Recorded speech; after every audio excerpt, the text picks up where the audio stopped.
Greg Shoemaker, TriState football here at St. Xavier High School with head coach Steve Specht, who's in his 22nd year, Steve. How about that? Wow. First of all, let's just address this real quick. Every time, I've been doing this 20 years, and every time I come to this stadium, it's just better and better. It gets prettier. It's just nice. Talk about the help you get from the administration and the athletic department and getting this place to where it has become in your 22 years. Yeah, we're very blessed. Obviously, we have a lot of, it's not just the administration. You talk about a community effort. Bronson Trevi with RDI, who sponsors the stadium, that's a big piece of it. If we start talking about Beacon Orthopedics, who is a sponsor for our athletic trainers, and then you start talking about our president, Tim Riley, who, if he didn't love these kids and all the extracurriculars they're involved in, we wouldn't have this. Our principal, Dan Lynch, very supportive of all the programs, all the kids, wants them to thrive. Our athletic director, Timmy Banker, does an unbelievable job with caring about all the programs. It's not, you look around here, our soccer team's playing in here, every football game's played in here, the lacrosse team plays in here, this field is always being used. RDI Stadium is always being used, and we are blessed. We tell the young kids, look around. Not many young kids have a chance to play in a facility like this, so they're reminded daily. Be grateful for it. All right. Hey, a little bit to be grateful about this year is your schedule. 7 home games, and I don't even think you play a Saturday game either, right? No, we're actually going to travel to Cleveland, play St. Ignatius on a Friday evening. That's the first time we've ever done that, so it'll be interesting. They came down here last year, so yeah, 7 home games. That's unheard of at St. Xavier High School. Just giving those extra home games, what does that do for the program? I mean, financially, and now with the playoffs, you could host another 2. You could have up to 9 home games this year. I mean, what does that do financially for your football side of the program? Well, I couldn't speak to the financial end. Tim Banker, our AD, would have to talk to you about that. But I'll tell you what, seniors being able to play that many home games, that's a big deal. You're going to remember this the rest of your life. I'd like to think we're not in the business of winning football games. We're in the business of developing kids and experiences. And what a great experience for a senior to have 7 games here in this beautiful stadium in front of the packed house. Our student body comes out in full force, call themselves a Blue Monster. It is so neat on a Friday night to be a part of this.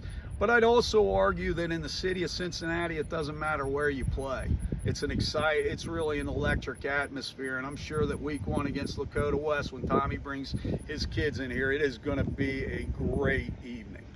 Let's talk about your 2025 team. The first thing that jumps out to me is one intangible, and that is you have leadership depth. I mean, talk about that, because I look at this team, every position group, every little section, it seems like there's not just one leader, but several leaders. Yeah, the senior class is a good class. I'm very proud of those young men. We do a lot of work in the off season on leadership development. And the one constant, every year I've done this, I tell the kids, look, if this is my team, we're not going to be very good.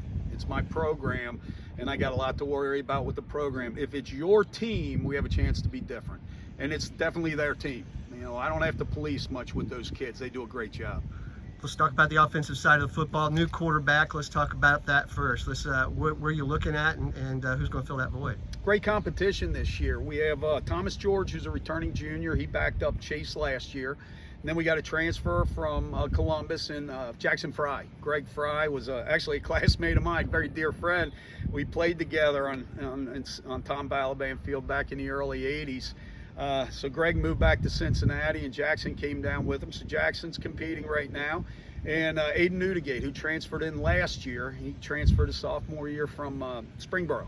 So we've got 3 young guys that are battling like crazy. It's great competition.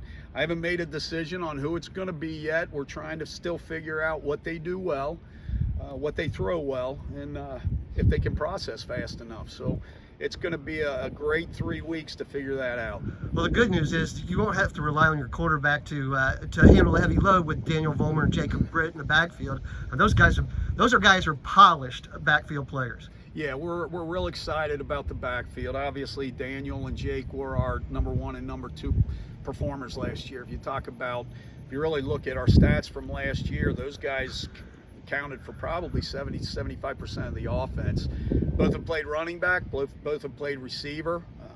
we have no idea where they're going to play this year. We've got another senior, Spencer Stegbauer. I'm really excited about Spencer. Got a lot of carries early in the season last year. So we're going to see how that plays itself out. And really, the players that are able to step up at other positions really will help us determine what we do with Daniel and what we do with Jake, because they can both play on the defensive side of the ball as well. Well, let's move over to the defensive side of the ball. Aiden Reed or Kobe Clapper, and Jake Broadbeck leading that group over there. That looks like it's going to be a strong group. Talk about them. Yeah, excited about those guys. Braden Riley as well. Braden Riley has played corner for the last 2 years, and we're going to move him to safety. He was recruited by Northwestern, where he committed as a linebacker. So Braden is going to, we're excited about him at safety. Jacoby played safety last year, but we may play him at linebacker if Daniel plays safety. Again, that'll depend on what happens on the offensive side of the ball. Aiden Reeder's really the only one I can say that guy's going to be our linebacker for sure. And Connor Bearswell. Connor played a bunch last year at linebacker for us as well. So we're excited about that crew. We've got a young guy by the name of Griffin Lyons who played as a freshman for us last year on special teams. And Griffin's a very talented young man who's just going to get better. And really, it's wherever guys move, now we get a look at other guys. Maybe Griffin's a defensive end for us. I don't know. Maybe Aiden plays some at the edge. We're trying to figure that out right now, but it's a good problem to have. I can tell you that much.